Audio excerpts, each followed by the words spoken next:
Assalamualaikum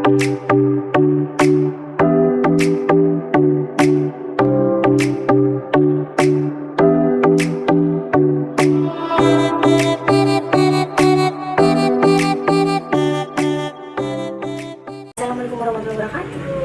Hai teman-teman, let me introduce myself. Perkenalkan, nama aku Mary Setia Putri, biasanya aku dipanggil Mary.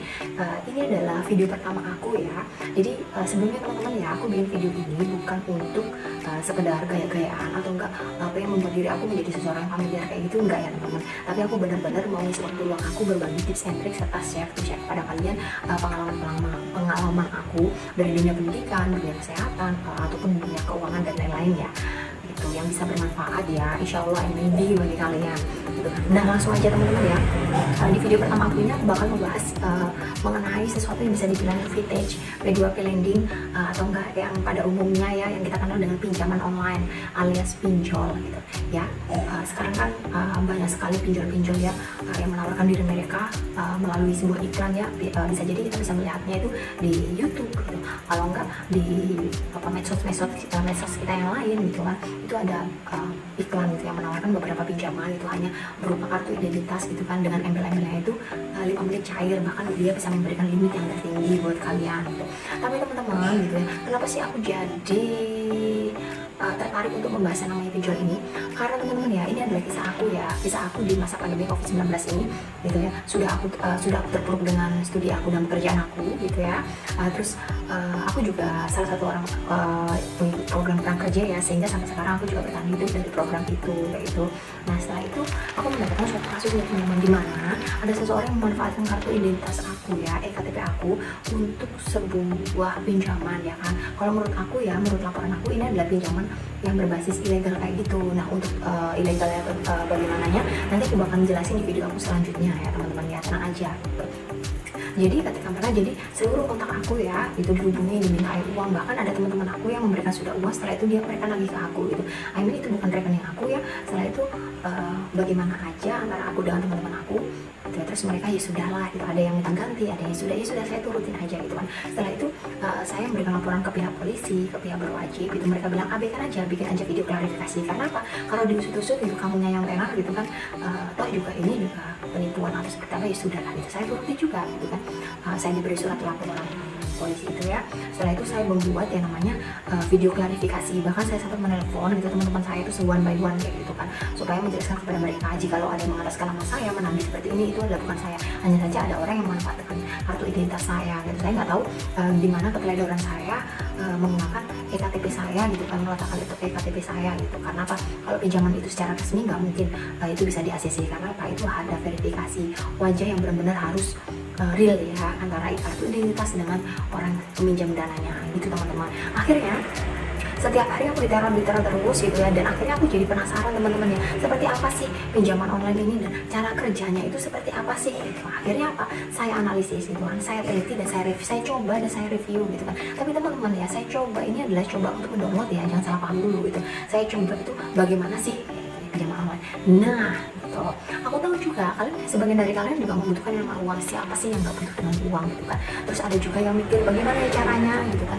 aku pinjam di bank juga nggak bisa, nggak bisa. Terus ini ada pinjaman online sendiri, benar cuma modal KTP aja gitu ya.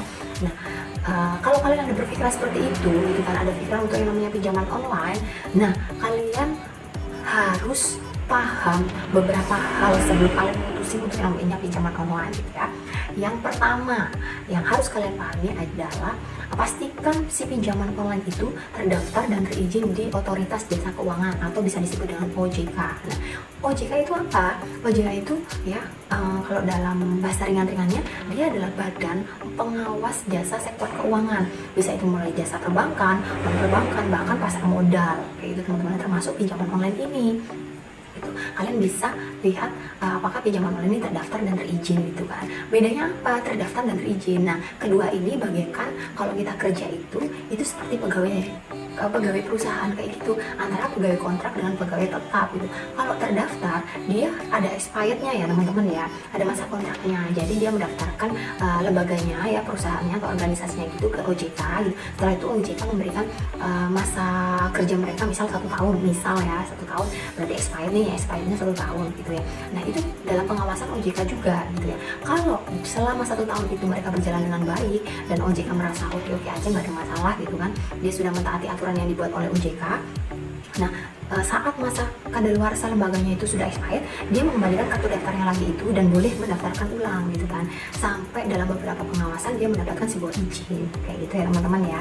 Tapi kalau seumpama selama 1 tahun itu dia melanggar nih ya kan, dia mencoba untuk mengelabui OJK atau enggak, dia sudah membuat nih karena nasabahnya merasa dirugikan, di pihak OJK berhak memblacklistnya gitu kan. Jadi nggak bakal lagi dia diberikan terdaftar lagi untuk selanjutnya gitu, kartu daftarnya langsung ditarik, dicopot kayak gitu aja. Nah kalau terizin ya, terizin ini seperti pegawai tetap gitu, dia sudah masuk terdaftar tadi ya, akhirnya dia mendapatkan izin permanen. Nah teman-teman, kalau nggak salah nih ya, per Juni 2021 itu ada sekitar 121 ke atas ya pinjaman online yang sedang dalam pengawasan OJK, baik terdaftar maupun terizin. Kira-kira kalau nggak salah nih ya, ada 65 yang terdaftar, sisanya terizin. Saran dari aku ya teman-teman, lebih baik kalian pakai yang terizin karena sudah pasti gitu ya, sudah pasti. Karena apa? Kalau terdaftar teman-teman ya, kita nggak tahu ya kan, kita nggak tahu, kita bisa saja menemukan aplikasi yang berbasis something gitu. Somethingnya ini apa? Somethingnya itu bisa saja dia pinjaman online yang ilegal, berpura-pura masuk ke OJK, berpura-pura terdaftar gitu, tapi sebenarnya dia pakai gitu ya. Nah jangan sampai kita salah pilih.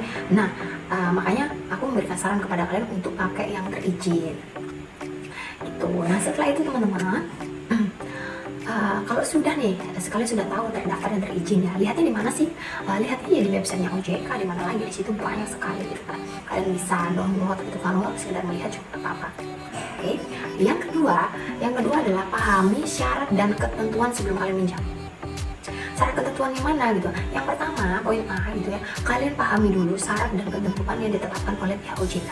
Nah lihat lagi di websitenya OJK, di situ ada pasal-pasal kok tentang pemberi dana sama peminjam dana. Kalian bisa baca semuanya itu sebelum kalian mutusin buat download kayak gitu ya. Oh kalau aku download, nanti kalau bermasalah gitu, si OJK ini memastikan bla bla bla kayak gini kayak gitu kan. Nah si peminjam dana harus kayak gini. Kalau misal kamu merasa ada yang nggak beres, nggak sesuai sama pasal-pasal yang ditentukan OJK, kamu bisa lapor ke OJK kayak gitu ya teman-teman ya. Nah setelah itu syarat yang poin B, syarat dan ketentuan yang mana? Syarat dan ketentuan di aplikasinya gitu. Nah kalau kalian nih sudah dapat, aku mau pinjam online yang mana, misal pinjaman online si A gitu ya, aplikasi A kalian download gitu. Nah kalian itu jangan asal klik aja setelah itu oke, tapi baca syarat dan ketentuan yang panjang gitu sampai akhirnya ada hasil checklist itu. Nggak usah banyak-banyak dibaca gitu kan, kalian scroll gitu ya, kalian scroll ke bawah itu bacalah dendanya gitu ya. Kalau dari saran aku, baca dendanya gitu kan. Maksudnya adalah bagaimana ketentuannya jika kalian gagal bayar misal kayak gitu, terus resiko yang diambil apa, baca itunya gitu ya. Kalau bagian-bagian atasnya sih memang peraturan aja ya, tapi yang terpenting adalah baca itunya.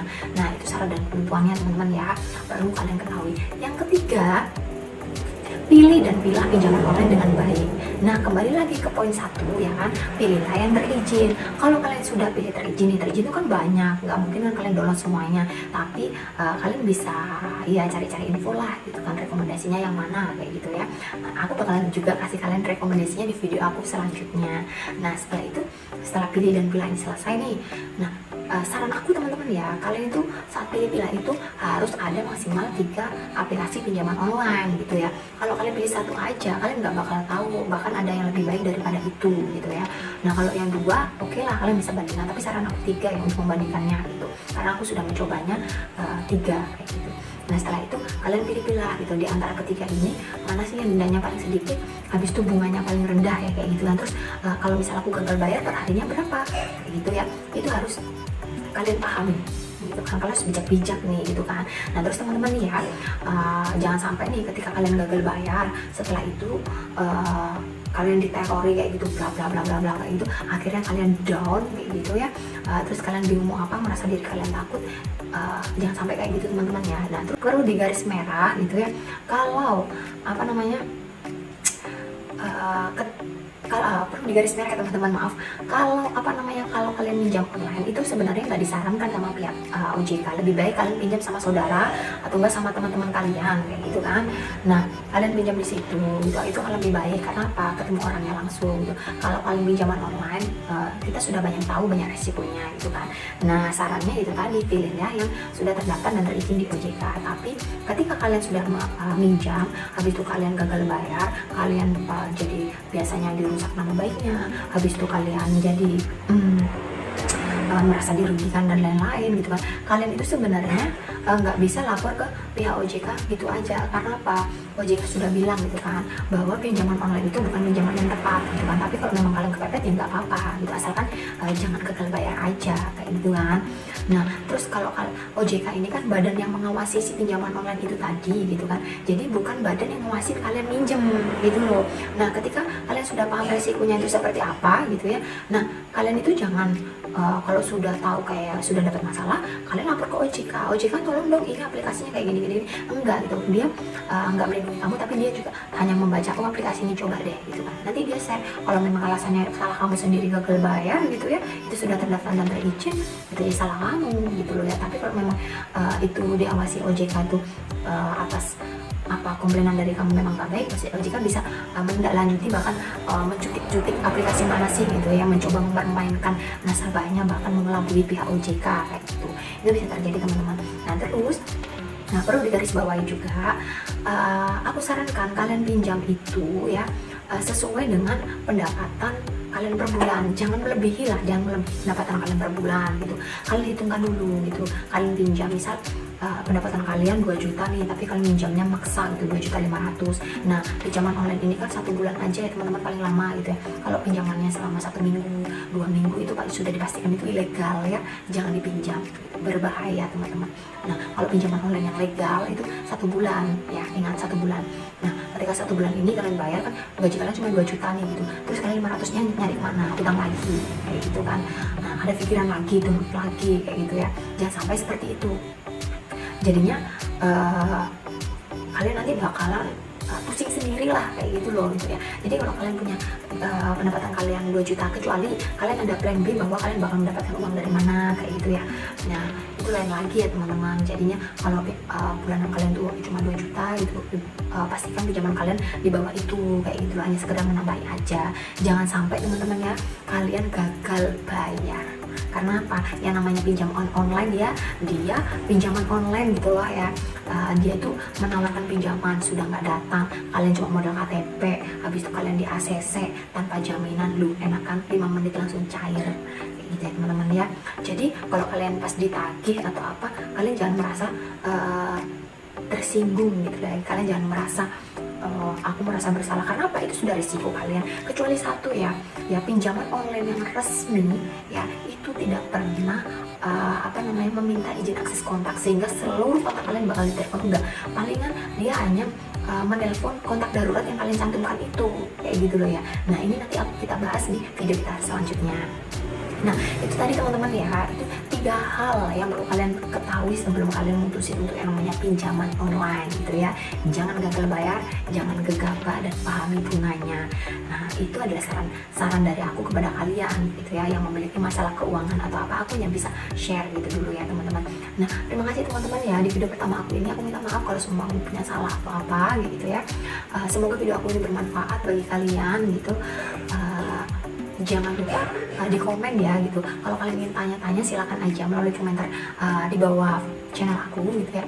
Aku bakal insyaallah gitu, aku bakal memberikan tips kepada kalian gitu kan. Sekian dari aku, terima kasih banyak. Wassalamualaikum warahmatullahi wabarakatuh.